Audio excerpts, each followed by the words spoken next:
فلسطینیوں کے زخم مزید ہرے ہو گئے۔ کوئی برطانوی وزیر اعظم سے پوچھے تو صحیح کہ انہوں نے کون سی ریاست کو آخر تسلیم کیا ہے۔ دوسری جنگ عظیم کے بعد برطانیہ مجبور ہو گیا کہ فلسطین سے دستبردار ہو جائے۔ برطانوی وزیر اعظم، آپ کو علم ہونا چاہیے کہ 7 لاکھ فلسطینیوں کے بے گھر ہونے کی بنیاد آپ ہی کے اجداد نے رکھی تھی۔ جی ہاں، میں بات کر رہا ہوں نقبہ کی۔ جب بھی وہ دن آتا ہے تو وہ چابیاں لے کر گھومتے ہیں کہ ایک وقت ایسا آئے گا کہ جب انہیں اپنے گھروں کی جانب واپس جانے کا موقع ملے گا۔ آج جس اسرائیل کی جانب سے معصوم اہل غزہ کے محاصرے کی بظاہر مذمت کی جا رہی ہے، اس کا دست و بازو آپ ہی کے اجداد بنے تھے۔ ویسے اسرائیل ایسے اقدامات سے ٹس سے مس نہیں ہوتا کیونکہ دنیا کا چودھری اس کے ساتھ ہے۔ لیگ آف نیشنز نے جس طرح فلسطین کو برطانوی سامراج کے حوالے کیا تھا اور بالفور اعلامیہ کی توثیق کی تھی، بالکل اسی طرح ناظرین اقوام متحدہ نے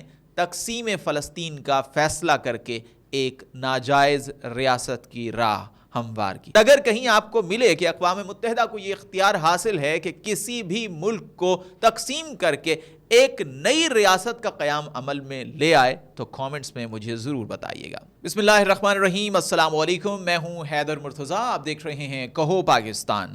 ناظرین، گزشتہ روز برطانیہ نے ریاست فلسطین کو باضابطہ طور پر تسلیم کر لیا اور اس کا اعلان کیا برطانوی وزیر اعظم نے، اور اس کے ساتھ ہی فلسطینیوں کے زخم مزید ہرے ہو گئے۔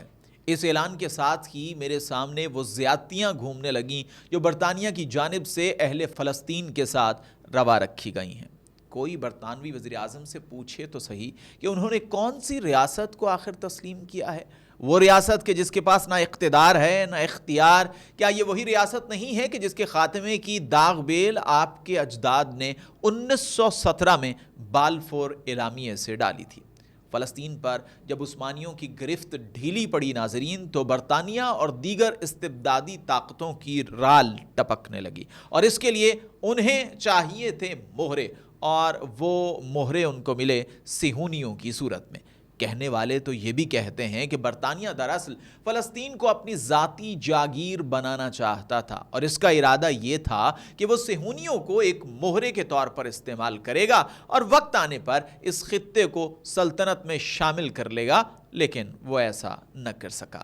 ناظرین، برطانوی وزیر اعظم خوب جانتے ہیں کہ اہل فلسطین کی مصیبتوں کا آغاز اسی دن سے ہو گیا تھا جب بالفور اعلامیہ کے ذریعے صہیونیوں کو فلسطین میں یہودیوں کے آزاد وطن کی نوید سنائی گئی تھی۔ اب لاکھ کہا جائے کہ اعلامیہ کسی بھی صورت پورے فلسطین کو ہڑپ کرنے کے لیے نہیں تھا، لیکن حقیقت بہرحال یہی ہے کہ برطانیہ فلسطینیوں کے بے گھر ہونے کا پہلا سبب ہے۔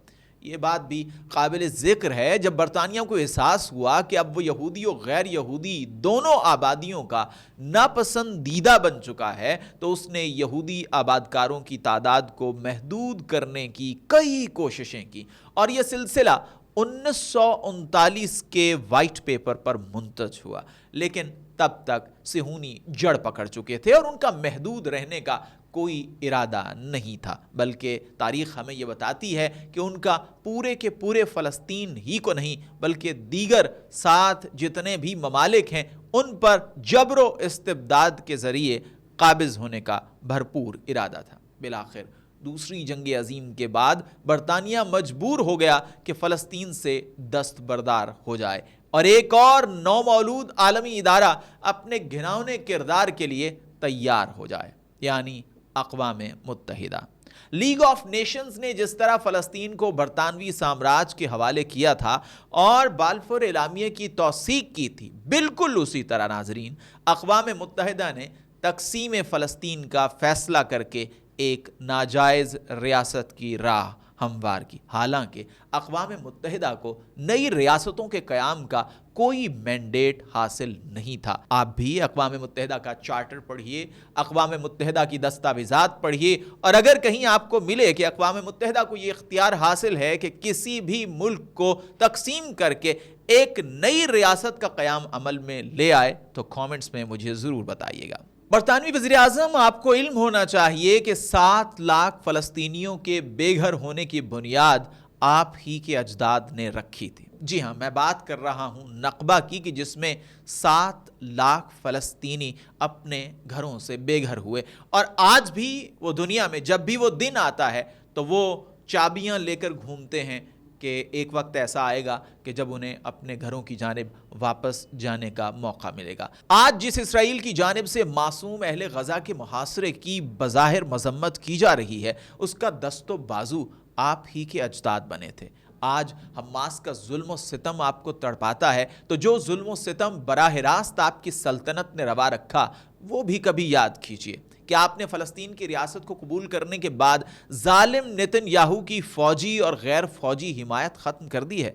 ویسے اسرائیل ایسے اقدامات سے ٹس سے مس نہیں ہوتا کیونکہ دنیا کا چودھری اس کے ساتھ ہے۔ ناظرین، یہ 2 ریاستی حل آخر ہے کیا؟ یہ تھا تو اقوام متحدہ کی جانب سے، لیکن آج تک وہ دوسری ریاست کبھی نہیں بن سکی، اور صرف ایک ہی ریاست ہے، ناجائز ظالم ریاست اسرائیل، جس کا راج ہم پورے فلسطین میں دیکھ رہے ہیں۔ 2 ریاستی حل کا لالی پاپ فلسطینیوں کے مسائل کا حل ہرگز نہیں ہے۔ اگر ایسا ہوتا تو عالمی طاقتوں کو کس نے روک رکھا ہے کہ وہ 2 ریاستیں قائم کر دیں؟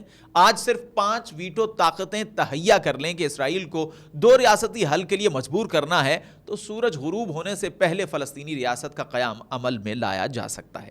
لیکن اس 2 ریاستی حل کا سب سے بڑا دائی امریکہ خود اقوام متحدہ کی قراردادوں کے خلاف بیت المقدس کو اسرائیل کا دارالخلافہ مانتا ہے۔